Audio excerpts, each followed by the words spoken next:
as they come in. That'll be great.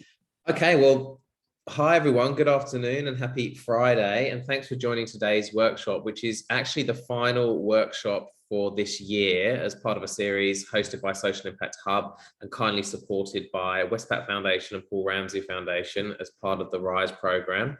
My name's Rob, and alongside my colleague Jess Liang and the broader team, absolute pleasure to have you all here today. Thanks for joining us. Before we start, I'd like to acknowledge the traditional owners of the land on which we meet today. For me, that's the Gadigal people of the Eora Nation. I'd like to pay my respects to elders past, present and emerging.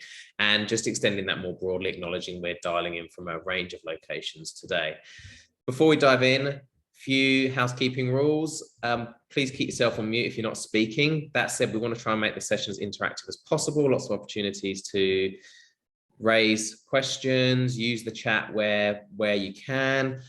Please get involved and we'll make it as collaborative as we can. If you have any technical issues, please reach out to myself or Jess just via private chat. We'll do our best to help you, but the session is being recorded as well, just as an FYI.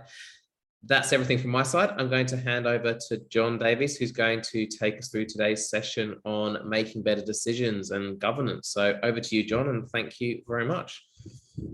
Thanks, Rob. How are you going? Hi, everyone. So my name is Jon Davies. I'm a member of the PIN network for the Social Impact Hub. And so my background originally was in running corporate businesses and in strategy and IT in corporate businesses, but I've been working in the for-purpose / not-for-profit sector for the last almost coming up to 10 years now, in a range of different roles. So some of the slides and presentation I've put through today has been based on some of my experience in the sector, as well as running a small startup, which I did for a while. And some of it is based on input from some of my colleagues, particularly Mark Scott, who I see is here today, has joined us. So thanks, Rob, for the acknowledgement. I'd like to acknowledge that I am also in Gadigal land, as well as you. Now, in terms of what we're here to discuss today, there's going to be 3 sections in terms of the content that we're going to cover. It's firstly about what makes a good decision. And so my original brief was to discuss advisory groups, but to me, I thought that that needed a broader perspective, which was more on how to make good decisions, because advisors are there to help us make good decisions. So I think that it's with that broader context that I've taken this presentation and this discussion today. So what makes a good decision? And then we're going to discuss some different approaches and structures to help make better decisions. And then we're going to discuss, or I'm going to put out there some of my lessons learned, and I look forward to other people sharing some of their experiences. Now, one of the things that I was really keen to do in this session was for me not to be just state, and I put this out there if you read the blurb, I didn't want to just be pushing content to you guys all day.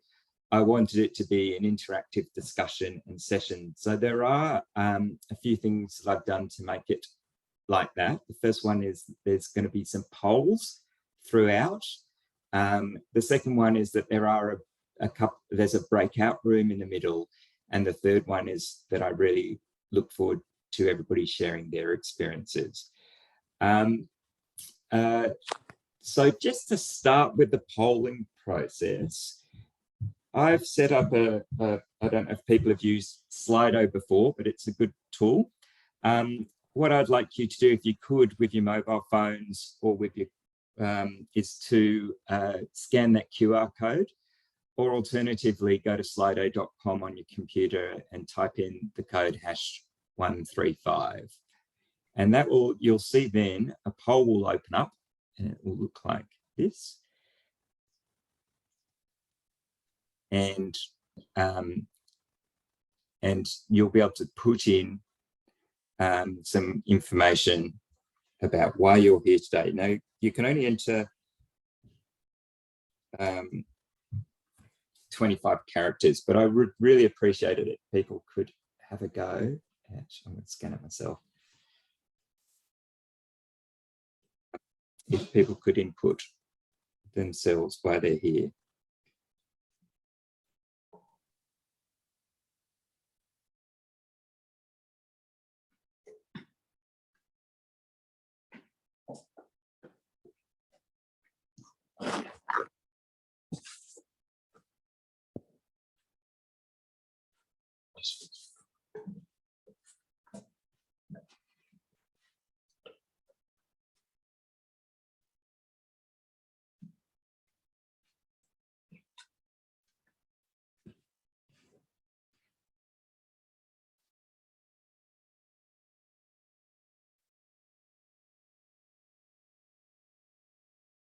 Now that's great. Okay. And it's, look, that's been very helpful for me to understand. So I think it would be useful in some of the discussions to think about that separation between management and the board. Clearly, somebody has posted spot on that when we're talking about decisions in organisations, it's primarily all about governance. And so that's core in what we're going to discuss today is about governance. And certainly I'll be talking about specifics for social enterprises. So that's fantastic. Right, let's get the first topic underway then about what makes a good decision. Now, I found this quote when doing my research for this presentation, and I thought it was a good one. To make a decision, all you need is authority. To make a good decision, you also need knowledge, experience, and insight. And to me, I think that is spot on. We often look to our leaders to make decisions, but I often question, as I've gone on in this world, whether in the past I was always able to make a quick decision, but now I sort of question am I the expert in that area? And I'll talk to this a little bit later. I sit on a youth homelessness board called the Burdekin Association. And one of the things that we're thinking about at the moment is how do we get young people's views more into our governance? And that's core in what we're talking about here, because the board needs to be able to have that process into our decision making. Now, I came across this picture, which is, I went back and I saw a conference once where they had a road maker who had basically driven over a dead animal and hadn't quite noticed it. And I thought it was always interesting that some of the decisions we make are very much stuck in permanent paint on roads, and whether or not the people have what the quality processes there are. And so I came across this one as well. This one may have been a bit drunk, or maybe they were avoiding a dead animal in the middle of the road. But it was always good when I think about decisions, about what makes those decisions and how long they stay around for after the decision was made, which was part of my reflection about making good decisions. But I thought that I would go out there again and go to the next question in the poll and get your experiences about what makes a good decision. I'm just going to open the poll up and move to the next question. Okay, on your poll, you'll now see it has shifted to the next question, which is what makes a good decision? So I'd love your thoughts and input on that.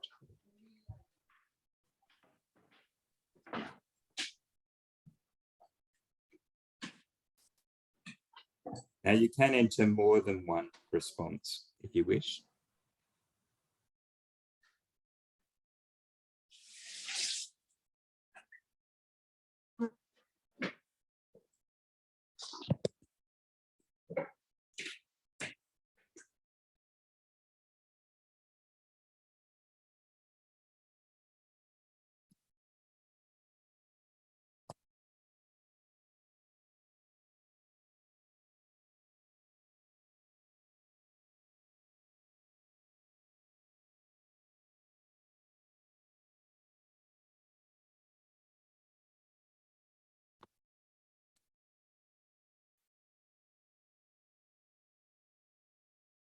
So you can see the responses scrolling through.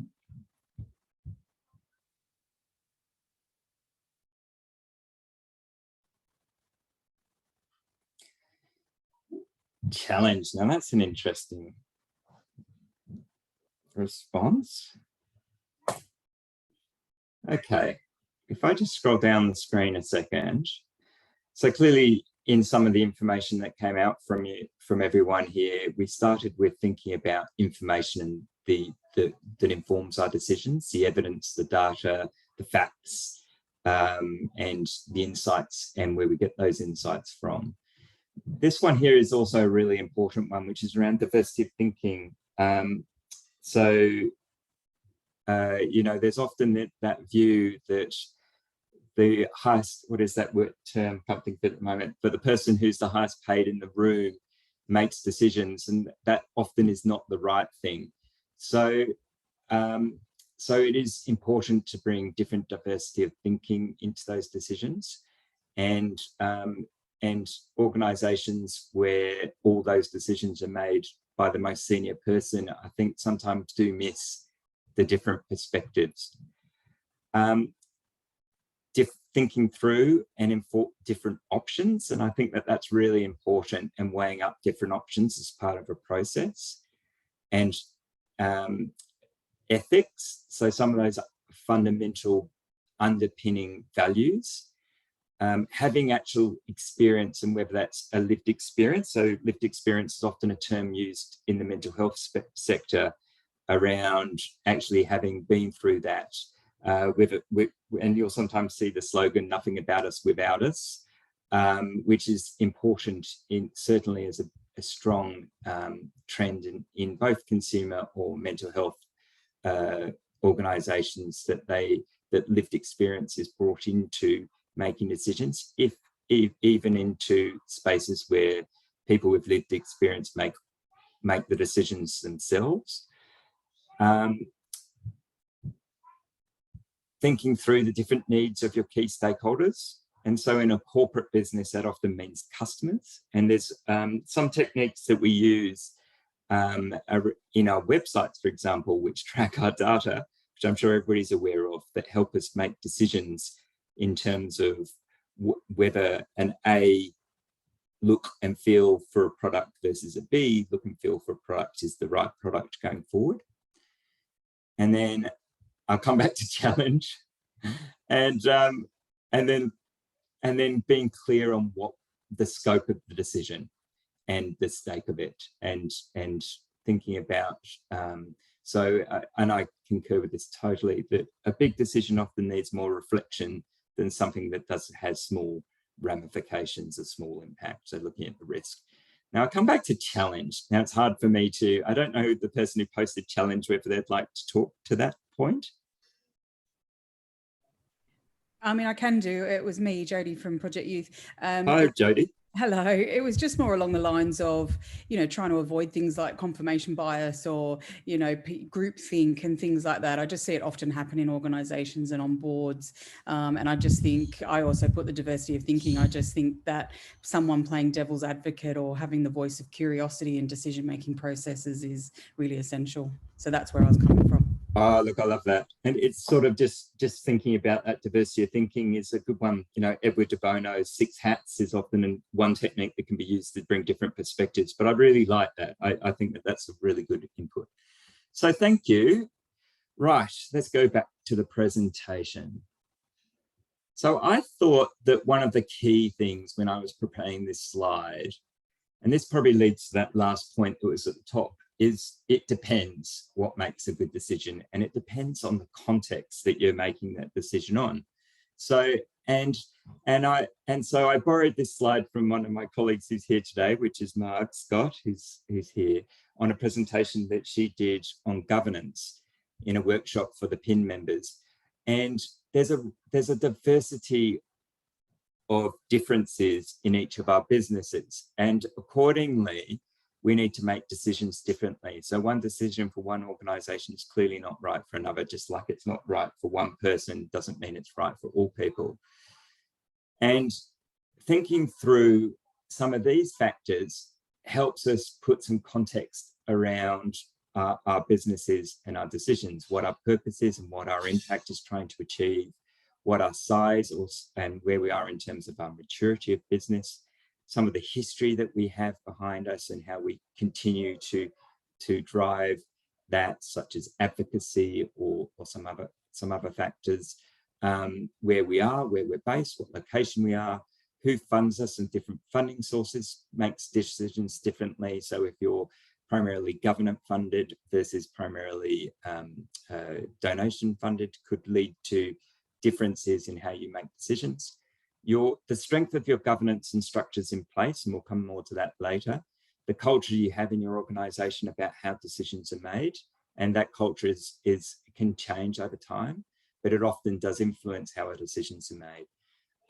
How effective we are as decision makers individually, but also as an organization as a whole.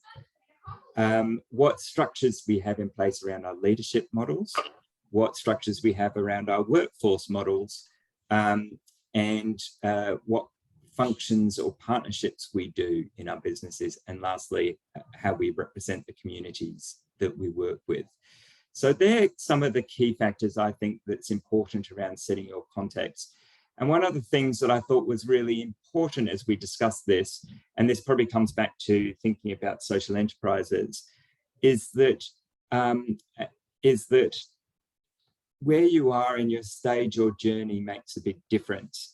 And this is a slide which is, I'm sure most people may have seen this, but it's a growth opportunity slide that talks about different stages where you may be, and this is primarily often thought through in terms of a startup business or an enterprise, but it could also refer to a product or something. Where is that product in terms of its maturity? And thinking about, are you in this startup stage of maturity versus is it in growth?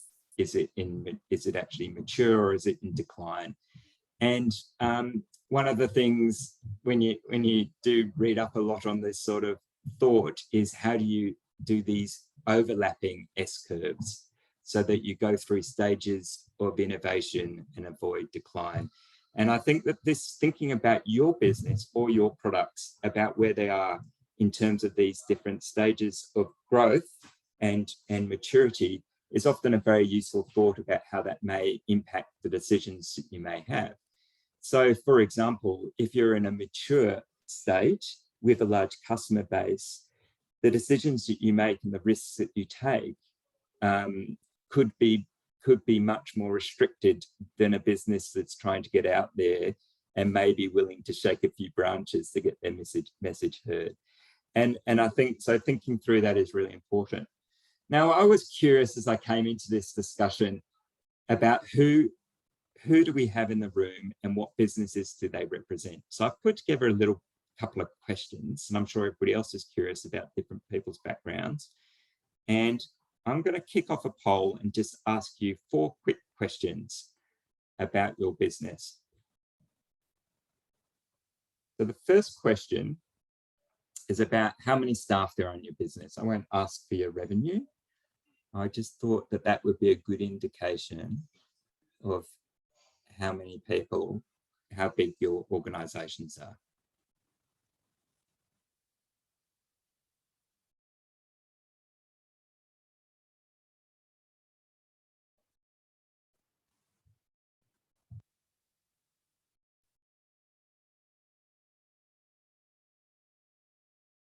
Now here I'm asking for how many directly salaried staff you had. The next question I'm going to ask is how many in your broader organization, because some of our organizations in our sectors have lots of volunteers in them. Okay. Now I'm going to go to the next question, which is that one, which is the next one. When you think about your whole organization in terms of team size, how many people, including volunteers, are there in your business?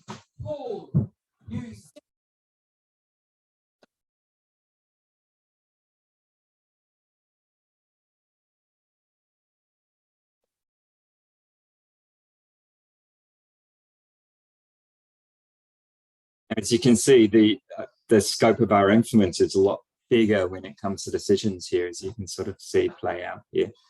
There's still some small businesses, but a lot of those businesses have broader ramifications. Then moving to the next one. So coming back to this S-curve, what I'm going to ask you is where is your business in terms of its growth? Is it in an idea stage, or in a startup stage, or in a growing, maturing stage, or in that point of maturity at the top of the curve? Or is it your product starting to tip down the other side around declining or ending? Or are you in the stage of re-innovating?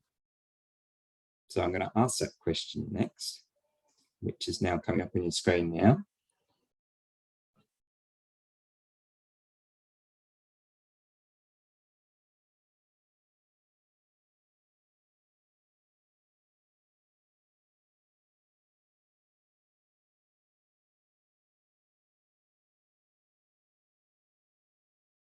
I played with the word renovating. I came up with that. It was meant to be a bit of a play on renovating. Maybe I'm too stuck in my own tidying my house up.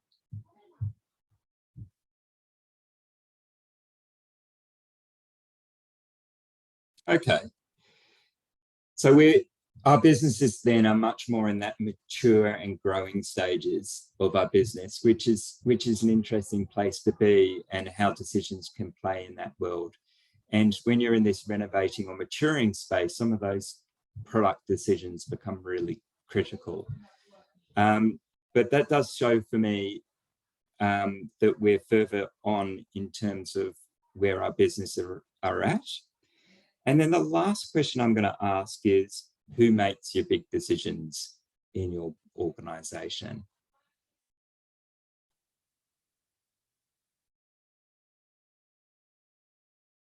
I got a bit creative with AI. I don't think I necessarily will get many clicks there, but you never know.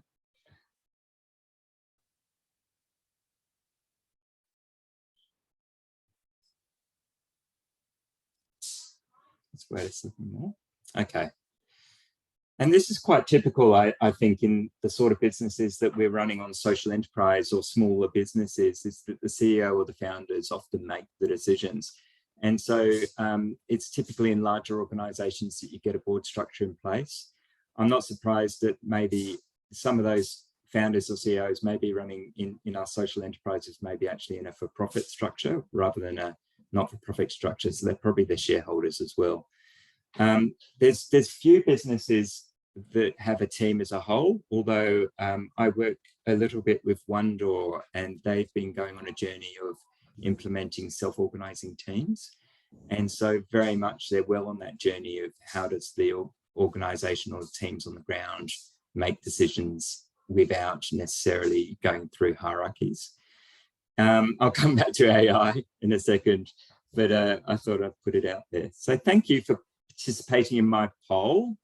That hopefully gives us a little bit of feel for the sort of businesses and the people who are here today on the call. Right. Now, I wanted to now move into just a couple of points around some of the considerations that that play out when making decisions. Now, the first one, which I think in our sector is the most important, is that value-based or ethical framework that you bring into making your decisions. For me, it's the key. It's key in what we do. Is being able to clearly articulate our values. And some organizations do have a value structure and have thought through the values of their organizations. Sometimes in organizations, the values are there but not lived. Sometimes they're there and not known. But for me, I think that's a good place to start. The second one, of course, is this one is where it gets a little bit more complicated, is depending on your business and what it does, is around compliance and the legal framework that sits behind it. For example, I mentioned that I sit on the board of the Burdekin Association, which deals a lot in youth homelessness. We get a lot of support and funding from New South Wales government, from DCJ, and that means we have a lot of compliance and regulations that we need to comply with, and that does put it requires both clinical and other frameworks that we need in place to ensure that we make the right decisions, or our staff make the right decisions. We spoke about this a little bit earlier about the impact of a decision. So if it's a smaller impact or a lower investment of a decision required, then the impact is lower, requires less potential, less background and information finding before making decisions versus those that are bigger. Who has the authority or the accountability to make decisions? People have probably heard of the RACI matrix. It's often brought out when larger organisations where decision-making is unclear.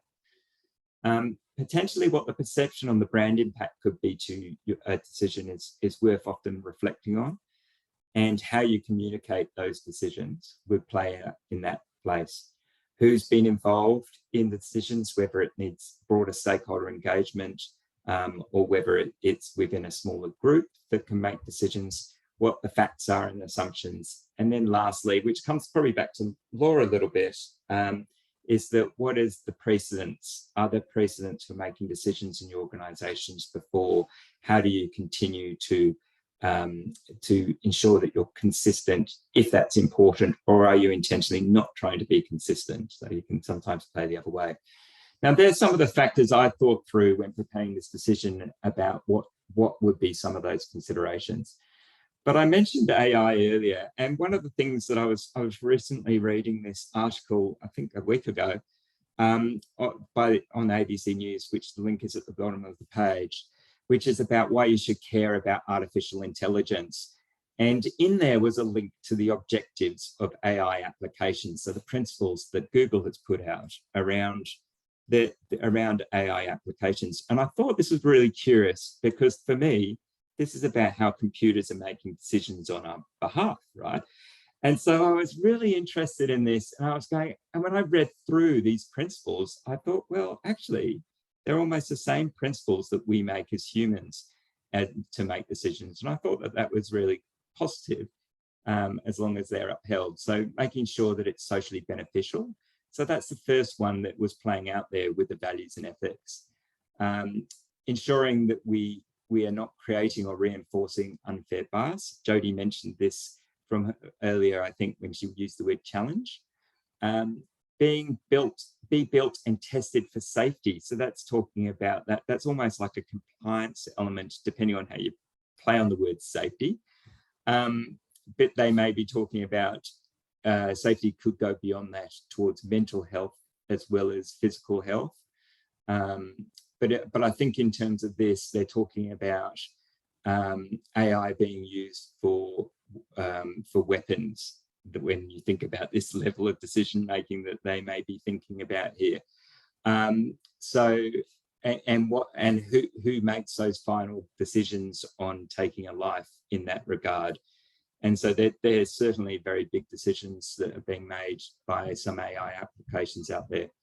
Be accountable to people, and that could be in your business to stakeholders, incorporating privacy. Now, clearly that's really critical nowadays, is that what information we collect and what information is used for, and being clear and open in how that information is used. Scientific excellence. So that's, to me, starting to play on the quality side of what we do. And then lastly, be available for users that accord with these principles. So that's sort of, so to me, it's a bit of a coverall, which goes to this other sentence that I found in their principles, which said, as our experience in this space deepens, this list may evolve. So look, I think that that's a very positive statement, which is that things are changing very rapidly. And so frameworks and parts of decisions that we are making may be different in a couple of years time to what they are now. And being open to making revisiting decisions or changing decisions, I think it plays out in that last point. So I found that very curious when I was reading on this article and preparing for this topic. Now, one thing that I'd like to point people to is the Ethics Centre. They have a free independent helpline, which is available to anyone if you have a difficult decision that may have some ethical ramifications. And so it's always useful to know that there is somebody who can help you work through those decisions and give you some frameworks in how to make a decision. Right. We're about a third of the way through our conversation today, and we're also a third of the way through the presentation. So we're pretty much on track. I may just stop there for a second, and Rob or Jess, have any comments come through? Nothing so far, but we can pause for if anyone has any comments or questions they want to jump in with. No? Okay, right. I'm now going to move on to a slight tangent on our discussion, which is talking about different approaches or structures to decision making. And when we started the call at the beginning, we spoke a little bit about board versus management. And I think that's probably a good place to start. I've found a friend of mine, I won't name him because I haven't asked him for his permission to make this quote, said to me, at the speed that we're growing, I don't have time to learn. And so I found that really a curious quote, because he was saying that therefore I need to rely on people to support me in making decisions because I can't be everything. And I think as CEOs and as founders of businesses, we often got to remind ourselves that maybe we're not the experts in this place, and we probably don't have time to learn everything that we need to know to run an effective business. So therefore, we do need to reach out. Now, the standard way that organizations reach out, this is from Bob Tricker, who's one of the gurus on governance, is around a governance structure which has a board and a management team in it. And it's quite typical, particularly in larger organizations. And what I think is also quite interesting in this one's probably plays out more in the corporate space, which has executive directors who are part of that governance group or part of that board, as well as non-executive directors. Now, in most not-for-profits, the number of executive directors is typically one or none. And some not-for-profits intentionally don't have executive directors because they want to ensure that that independence is maintained, or that their membership base continues to be represented. And so it's often quite something that's a little bit different.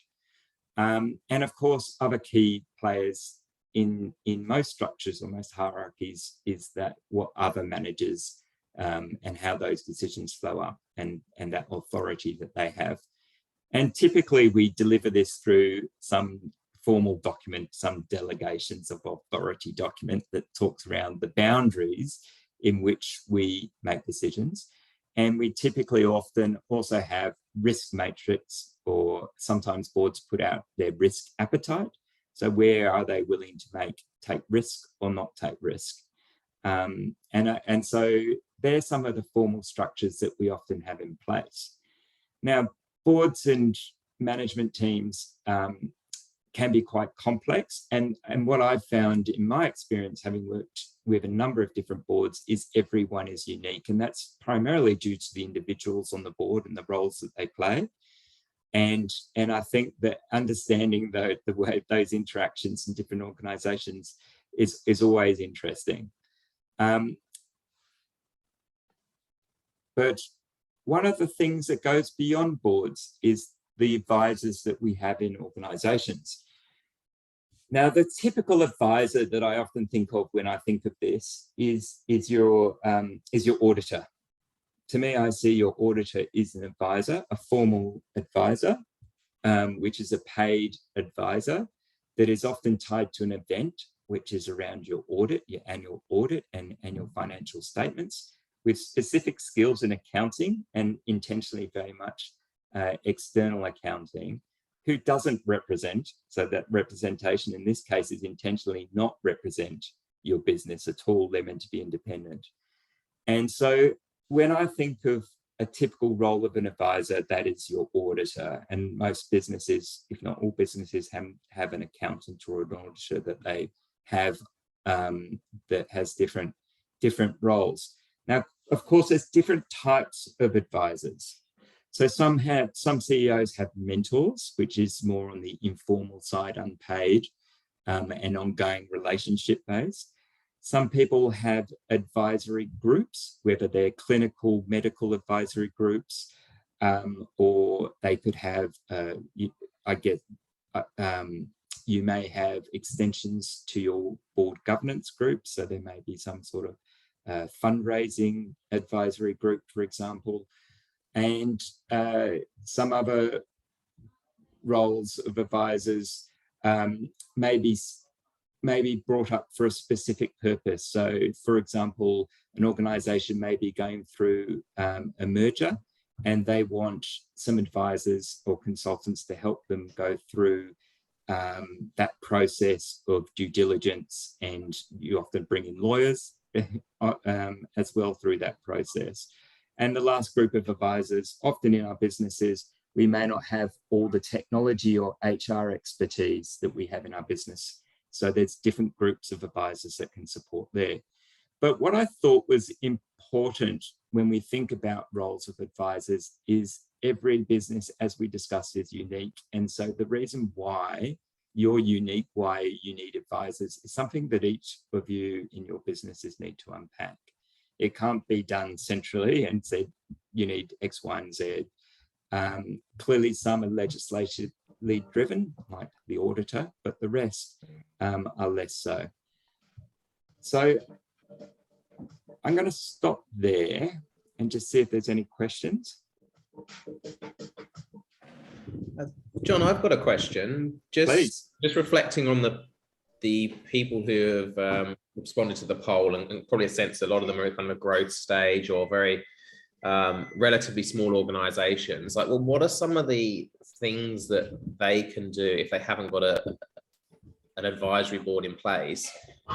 What are the first steps that they can kind of take to think about putting in place a set of advisors in terms of, like, you know, how many, identifying the skills they need? Like, well, what are the typical things you'd recommend those organizations to do? So that's a big question, Rob. And I think, and this will come back to some of the lessons learned that I'll wrap up the presentation with. One of the things is that the engagement of people to support you takes a lot of time. And accordingly, you need to balance whether it, and particularly if they're informal and unpaid advisors, the time that's taken for the CEO or for the management team to manage those groups is quite important. So when I was at Batyr, for example, we would get lots of offers for people to help us with things, and not in every case would we take those offers up because it just required a lot of effort. You know, offers from university like UTS, which we did take up to help us with some of our innovation thinking. We had some consultants that would help us. And when we did, we were very specific about that, what the effort would be and what the purpose of that engagement was. So I think it that sort of helped give you a little bit of an outline, Rob, but there are some more lessons learned. Yeah, that's great. Thank you. Yeah, no, it's okay. One of the things I think is really important when you're thinking about advisors, though, and this probably plays into my next slide, is what is the wave of change or challenge that you're dealing with? Now, anyone who's served, I sort of felt for this person here who seems like he's going to have need to hold his breath for a very long time. So I think that that's a good place to start, is when you're thinking about advisors, think about some of the business challenges you're having and what are some of the changes that you're experiencing in your sector. And again, I borrow some slides, a couple of slides from Marg Scott about some of the organizational challenges, just to help you think through them. Could be dealing with complexity of your business, how stretched your resources are. So often we seek support where we either don't have a skill set or the resources are too stretched. How much the increased demand or expectations from funders, how isolated your leadership or leadership team are, how big a risk is. So the bigger the risk, such as a merger and acquisition, the more advisors we typically bring on board. How your business, some of the challenges in your business may be around sustainability or long-term viability of your products or your financials, which is often a way that advisors are really important. And then how much skill and do you have in-house? And the other factor that I think is really important to think about when thinking about advisors is thinking about the external environment that you have. And this is often a process that you'll go through when you do your strategic thinking for your business, is looking at both the external and internal environment and what that impact will be. But clearly at the moment, we're at a point of time of significant change in the sectors that we work in, significant change due to COVID, but on the other side, an increased level of scrutiny around governance and expectations. So you get this real challenge where you've got high expectations, but on the other side, significant change. So it is a difficult time, and that is what I think is really important to think about your unique scenario.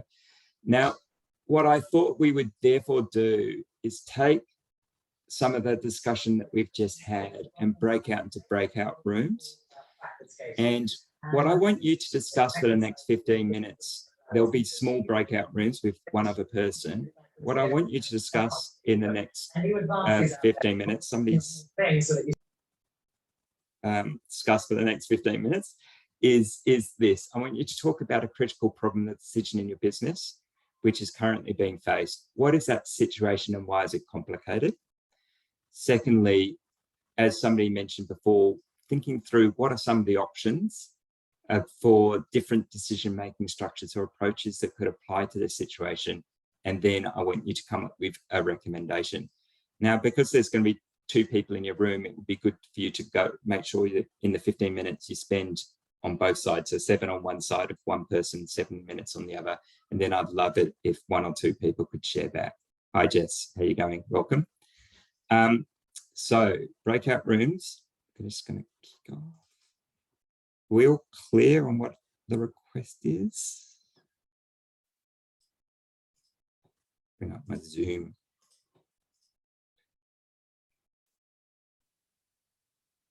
Jess, are you able to, for some reason I can't find my little Zoom bar. I'm happy to do the breakout rooms. Thank you. Yeah. I've lost my Zoom bar. Oh, it's probably because it's up here. It's on a different screen. Too many screens. Are you gonna, if you could set them up, that'd be good with 2 to 3 people in each room. That'd be great. Yeah.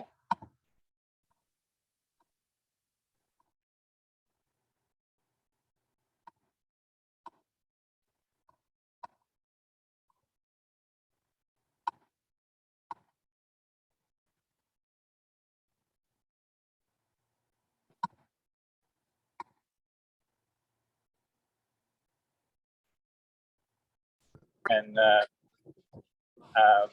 then we can go from there. Hello, everyone. Welcome back. Hi. I also had the pleasure of being in a room too, which was lovely. So Jess, would you like to talk about our discussion, or shall I? You talk, have a difference in voice, so people don't have to listen to me the whole time. We did cover quite a lot of areas. So, and both John and I have corporate backgrounds as well. So we talked about some of the different challenges there versus maybe for smaller social enterprises and charities. And a lot of that just needing to refresh boards and governance and, get them more engaged is probably more of a challenge with the smaller organizations. And sometimes the CEO is really carrying that load and trying to find a way to engage them or to even identify the need for a bit of a review. Was just some of the things we were talking about. And a couple of examples of things that I've seen on some recent projects is maybe using an external provider or external project to maybe provide that voice, that independent voice of, oh, maybe we need to revisit this, or maybe refreshing when you're refreshing the board or you've got vacant roles, taking that opportunity to make sure you're looking at what are those real skill gaps rather than just replacing the person who's left. So I won't hog the space, but they were just a few of the things we talked about in terms of some challenges and some ways to approach it. Thanks, Jess. I saw there were 3 breakout rooms. Rob, your room. Yes. Who would anybody from your room like to talk about your content? Yes, I can talk about it. I ended up having a good chat with Jess, and we ended up talking about Pocket City Farms, which is the organisation I work for alongside Social Impact Hub. And it was actually a really interesting construct of those 3 points, because our situation is we finally establish a roadmap towards financial sustainability for an organisation, which is unique for us in the 5 years we've been operating. And so the board are keen to look for channels for growth. The complication for us is like, well, what does growth look like for an organisation like us? Is it growth of revenue, growth of impact? How do we achieve that growth, and what's the best way to do it? So there's so many variables and so many questions that what we're trying to unpack and think through is like, how do we make those key decisions? And so what we've decided to do, or we've started to do, and I was unpacking with Jess, was having a working group under the board, because the board's quite large in the organization. So we've got a smaller team of like 3 or 4 people who are dedicated around certain topics. And we're trying to find an intern who can support us in a more dedicated way. So we can do, I think, reflecting on that earlier conversation around making informed decisions, we can collect that data around like, well, what's our current situation and our current capabilities to grow, but then, you know, the future visioning piece, what are the options to grow, you know, in terms of locations, partnerships, etc. So trying to get some of those data points so we can narrow down the variables and then make recommendations to the board. And then we're hoping, or what I was just talking through as Jess, is like, can we bring together everyone in a strategy day or growth strategy day in March? With that view, we can kind of have a clear roadmap, like timelines and milestones. So that's kind of where we landed with our conversation. But sounds like you need an external facilitator for your strategy day. I'll give you a call, John. Thanks, Rob. And then the last meeting room, is there, does somebody from that group want to talk? Jerry, were you in that group? Yeah, look, I was, and the group suffered from my inherent problem, which is talking too much rather than about that. So I'll just talk very briefly, because actually I instanced my specific challenge around this, but Chloe had an equally interesting concern about her organisation, particularly in the context of the impact of COVID. I'm going to talk to her separately about that, because it was really something I might be able to link it to others on. The example everyone was treated to was mine, which is it's not my own organisation, it's an organisation, a foundation that I run, which works in Vanuatu.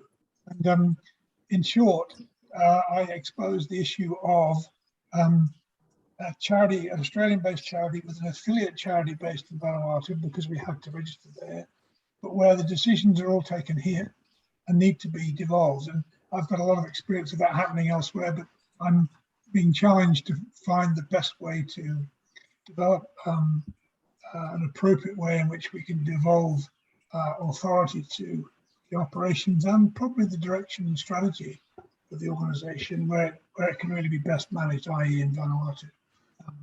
And that's a work in progress, but the issues are around creating understanding by the founder, members of the family foundation who have been close friends of mine for 40 years, but have limited experience in this.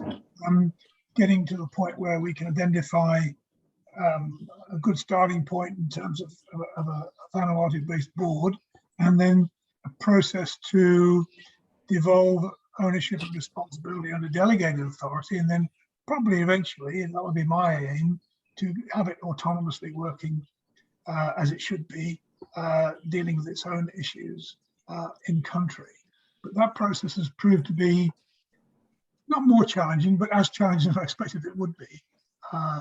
That desire to move away from a paternalistic, almost kind of neo-colonial approach to the work we're doing, and get one truly embedded and properly managed and appropriately kind of governed in country. So that was what we spoke about, and it was something I now realise that I might need to get some consulting support on it.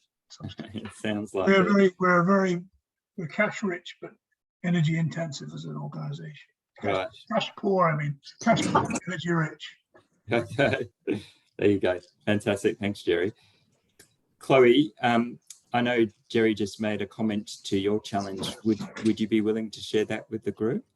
I think she may have left. May have dropped off. Okay. Yeah, I think she had to get to the meeting. Okay. Well, we won't talk on her behalf. No. Okay. Well, thank you, Jerry. That's fantastic. Okay. Right now, I'm just going to move. We're going to shift topics again. This is the third segment of my presentation. I'll just pull up the sharing of the screen. So everybody can see my screen. Is that a yes? Can everybody see my screen? Thumbs up? Yes? Yep, good, thanks. Right, so we're going to talk a bit about some lessons learned or examples of what work. And clearly here I'm certainly not the expert, but I thought that, again, this is a really good quote, but this is a good one to remind us, particularly if we're the CEO or founder, if you are the smartest person in the room, then you're in the wrong room. And I think that that is a really good quote to remind that we do not have to be the expert. We don't have to make all the decisions. And it's often very hard when you're seen in that role or that position to step away from that. But it's a very difficult thing to do. Particularly where founders have been so passionate about the business since it's begun. And for a founder to step away from an organization is really hard. And I've seen that personally. The second element when I'm thinking about is, and this is, I hope Jodie's still with us. She may have dropped off, but I'm very curious, working in the youth space, is that there's a number of different structures that work quite well. Some of them work better than others, but an example is different advisory groups that organisations like the subgroups of Headspace have in trying to really capture that voice of young people. And there's a lot of structures that they put in place. But clearly, because Headspace is not one organisation, it's multi-organisations or delivery through multi-organisations, that it works differently in different groups at different locations. But I like the little words at the top here: speak your truth, be heard, make a difference, which is really trying to bring in your representation. And I hope that what they say is listened by the organisation, which comes down to some lessons that I felt, and I only had 3. I thought I wouldn't go through a big checklist of I remember when I had this pain, this is how we dealt with it. I didn't want it to be a whinge fest. So I've come up with 3 lessons. The first one is, and this probably plays a little bit in what Jess said around the lack of engagement from a board, but is that involvement, either too much, too little, or the wrong type at the wrong time of involvement. So, and I used to work with this gentleman who, when we were at EY together, who's I saw recently came through my feed, who published his article in Startup Daily, or as part of his article. And he said this: a lot of time was wasted on people who would ultimately never do what they said they would do. And then he went on to say, a good test is to ask the person in question to do a very small thing to help you. And we've now since adapted from just saying yes to all forms of assistance to being much more selective, surrounding ourselves with impactful people who can help us get to the next level. And so it's very easy, I think, particularly when you're smaller, to just try and go yes to everyone. But the effort it takes to manage those relationships can be quite significant, particularly as and we see this as consultants, PIN consultants, it takes quite a lot of time to get up to speed on an organisation.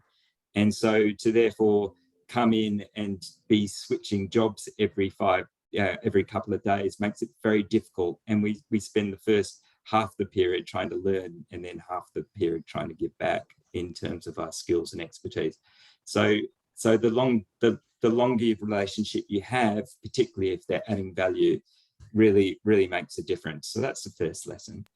John, just going on to the second one, sorry to interrupt. What are your thoughts? I had a conversation with a few founders around this, around putting together an advisory board, and there was some views around saying, hey, we recognize we're going to bring these people onto the advisory committee, not because they're actually going to help us much, but actually they're just people who have got a really good reputation in the industry, that we wanted, that they're they're great people to have on the board visually, because people go, great, you've got this person that you must, and they acknowledge they're not actually going to provide much support, and kind of getting that blend between the doers versus the people who look great on your advisory committee. Do you have any views or comments around that? Look, I think that's a good problem.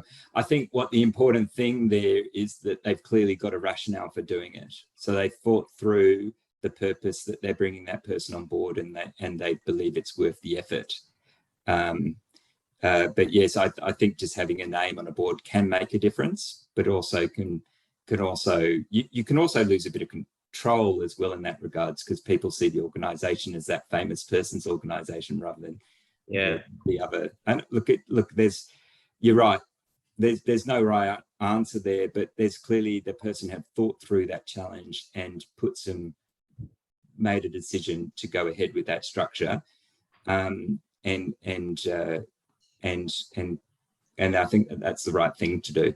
Yeah, and I guess it's what do you give for having that person there as well? Is it equity, or what you make? Yeah, exactly. Give away a place for somebody else to do. The equity, I think, is a nice one that we often don't have in the not-for-profit space so much, but it does really make that decision much more real in terms of how much is this person actually worth to bring them onto the board, and are they actually delivering the value that I'm paying them? I think that actually makes a much more real conversation in terms of weighing that effort versus reward, and puts a financial lens to it. Whereas clearly we often don't have that in the not-for-profit space. But I think Jess said this as well in our conversations about the board, is that it's not a bad thing to be refreshing these groups, and it's not a bad thing when they end as well. On another organization, we had a youth advisory group that lasted or a mental health youth advisory group that lasted about a year, and then it just fizzled away.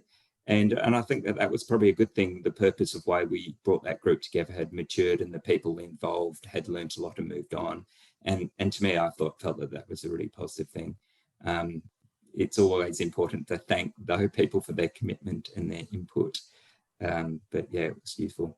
Shall I go on to my next lesson? Yes.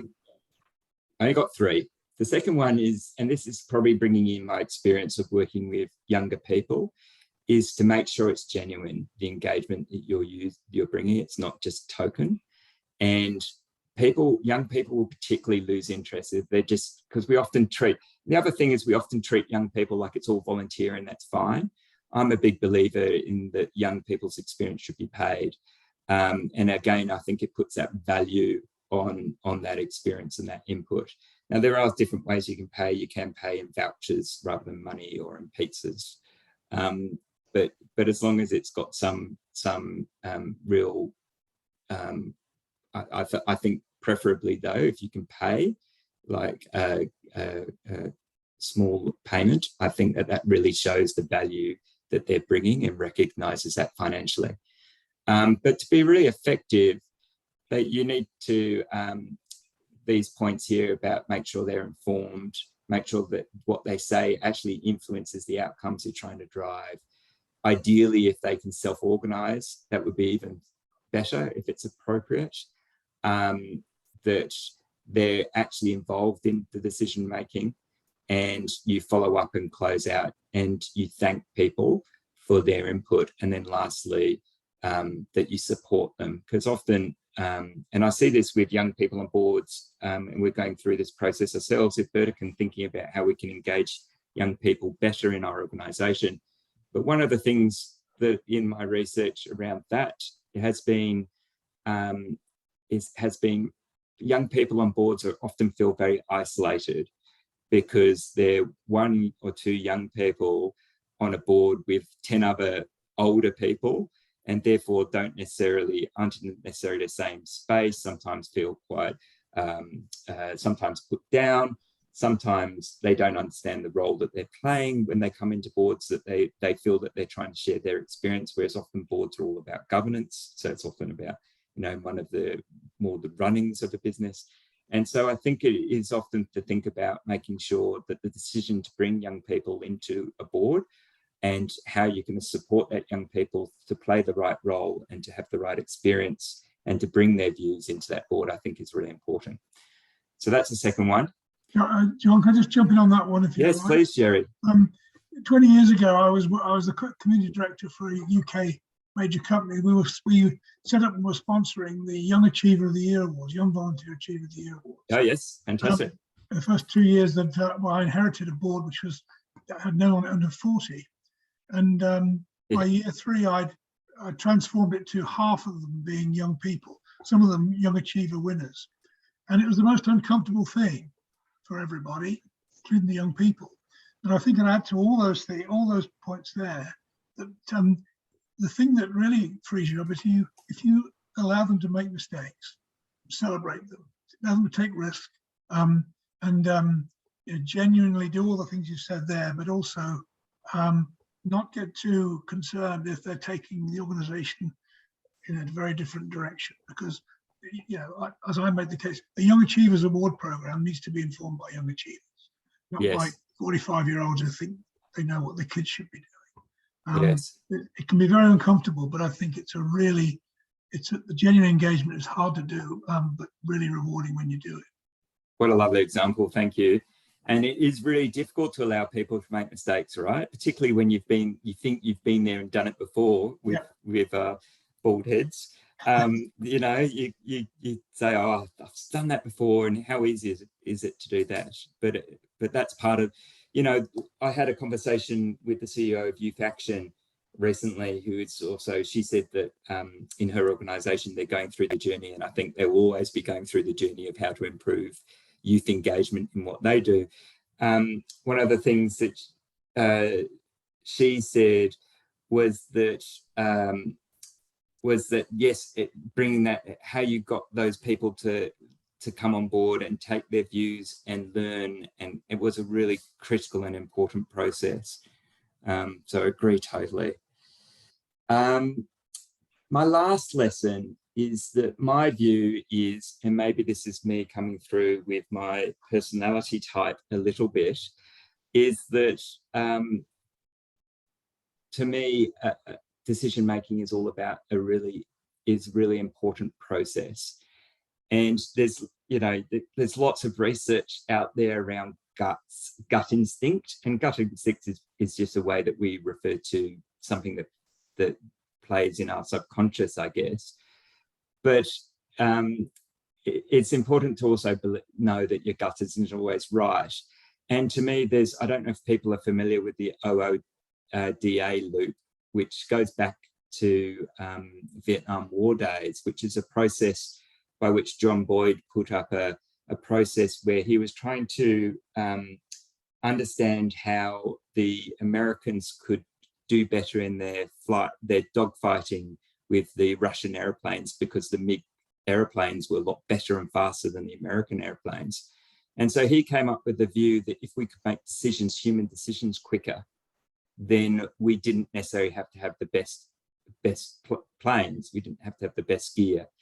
And so he came up with this framework, which was basically, if you think about it, observing what's going on around you, looking out, where's that other fighter pilots, what's going on around me, orientate. So if they're flying this way, I'm flying this way, what does that mean for me?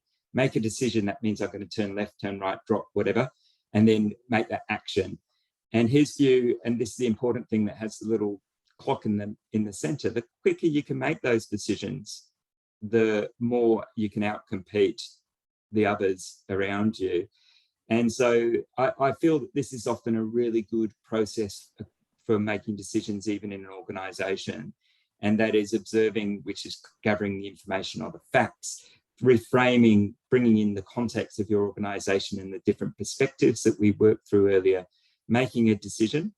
And we used to have this principle when I worked at Combank, which was called Madamo, which is make a decision and move on. The important thing is probably not moving on, but but making sure you do track and make sure that you're still on track. But the making decision was really important, because people would sometimes get stuck in I'm not sure whether A or B is right. But the more you can make small decisions and test them, the less the risk carries on, which then goes through the action testing and then reiterating. So I'm a big fan of a process. A colleague of mine sent me this, she runs a business that has self-organizing teams, and she sent me this link that's down the bottom, which I encourage people to read, which is around making decisions by consent in a more self-organizing structure, which is also a challenge too in the standard hierarchies that we often run in our businesses. But regardless, what I was impressed with that article was there was a clear process that they recommended. And so I think it's often important when you're thinking particularly bigger decisions, not making it on the fly, just thinking about what should be the process. What's the situation? A little bit like we just went through in that workshop. What's the situation? What's complicated? What are the complications? What are the options? And what's my recommendation? And even I encourage that I've had this in my management roles as people come to me expecting me to make decisions. I used to always encourage my staff members to come up with a recommendation, that process, what's the situation, what's the complication, what are the options you've thought about, and what's a recommendation, and come to me with a recommendation rather than a problem. I used to always try and encourage the people who reported to me to do that. They're my lessons. Now I was going to stop there. We've got about 10 minutes left. I'd love anybody else to share any other lessons that they may have on decision making or advisors.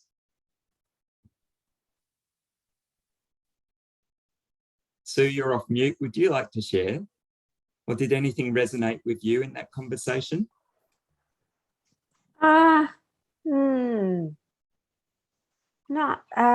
Probably not that comes to mind immediately, John. That's okay. Jerry, you've come off mute. I'll stop sharing now. Yeah, I'm just thinking there's a theme that's come through a lot of what you said and others have said. This is about it's okay to make mistakes. But your last point about if there's a process, you can't say that you put a process in place and therefore you reduce the potential to get it wrong. It's okay to make mistakes and to learn from them. I find that transparency of behavior in a real sense, I stuffed up, let's go back and do this again.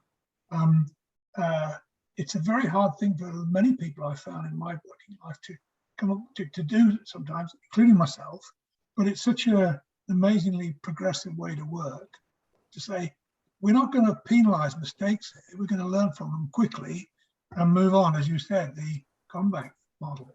We're going to move on and get it right this time. So creating an environment where decisions can be made and be seen to be wrong and then changed without penalty or without too much kind of shaming going on is a really important aspect of all this, I think. It's okay to make mistakes. Yeah, look, not trying to share too many of the stuff up stories that I have from experience at CommBank, but when I was there, the culture wasn't around shaming or blaming, at least in the teams I had. It would be interesting to see, since the Royal Commissions and the publicity of some of that, how much that culture may have shifted. Now I'm not there anymore, so it's hard to know. But, those very big public exposures can really change the culture of an organisation from one that was open to making mistakes to one that is, now very clamped down. Yeah. And so it does interesting to see how that can change. But I totally concur. I think, yeah, totally. John, I did just think as gave me a little bit more time for it to permeate my brain. Oh, that's great. I think there is a real challenge, certainly as the focus for lived experience rises, and this is, similar to having youth on your team, bring in the people who are actually those who we're wanting to support, influence, drive, whatever. But that challenge around comfort levels in regard to power imbalances, I think that's a real challenge for those who are used to holding the power, and also the ability to relinquish that power and really come back and look at how do we strategize this together. I think that's that's a challenge that's facing a lot of organisations, and particularly in my instance at the moment among health services, where and mental health services particularly, where we are requiring the participation, equal participation of those with lived experience, and relinquishing to joint decision making, some people find very uncomfortable. Yeah, no, totally. I agree. It's a very positive trend, though. I work a lot in the mental health sector as well. I think it's fantastic, as well as the recognition that lived experience is not a bad thing, but a really positive thing, and is really valued. And I think that's a real shift in the conversation. Even in the 10 years I've been working in the mental health sector, really seeing that shift in the respect and people being open about their experiences. And it's fantastic. I totally agree, but there is this power imbalance. You're right. It's we're all on these journeys, aren't we? But hopefully that one I think is heading in the right direction. My personal view. So another great example at the moment is, of course, the federal government and gender equality that we know from this week. What you just said would apply to everything that's going on there. Yeah, totally. Is there one more example that somebody would like to share, or an experience? So on decision making or advisors? I think another one that's going to rear its head markedly is around the decisions in regard to hybrid working environments, and how is governance going to change or adapt or address hybrid working environments. I think that's going to be a challenge that's to face us. And then, as also part of that, is how are organisations going to either build or maintain a culture that works, that has been working, and how does it continue to work in the world of hybrid workplaces? Which I think is, under my view, is that's underpinned a lot by the concept of trust. How much can you trust your employees to be doing what they're doing, or, you know, without being able to visibly see them every day? There's certainly some techniques you can put in place, but I agree. It's hopefully it's here to stay. I personally think it could be a potential real opportunity for most organisations to work that way. So I agree totally. And I'd say the same in service delivery. I've been working with a disability organisation that are starting to think about how they continue to do hybrid models of delivery rather than going straight back to face-to-face. Totally. I agree. Well, that's come to an end of my presentation. I would, I've just got one more slide that we can do.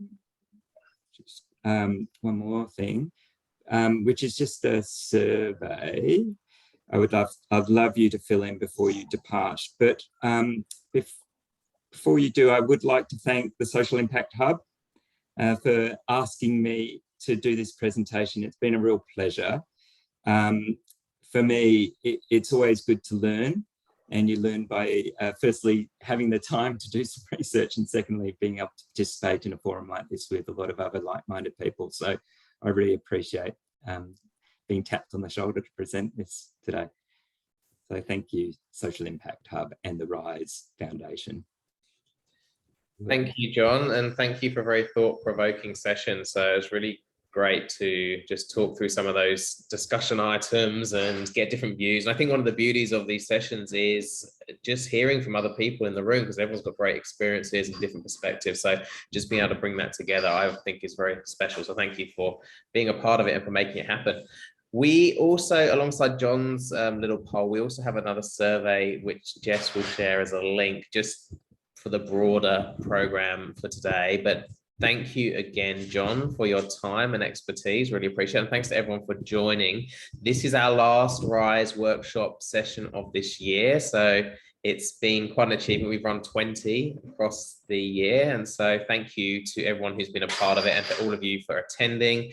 And if there are no final comments, I will leave it there and have a wonderful weekend and the rest of your Friday afternoon, everyone. Well, thank you. I'm happy to stay online if anybody has any comments or wants to have a chat. Until Jess kicks me off, that is. Or Jessica's kicks me off. Thanks, Jon.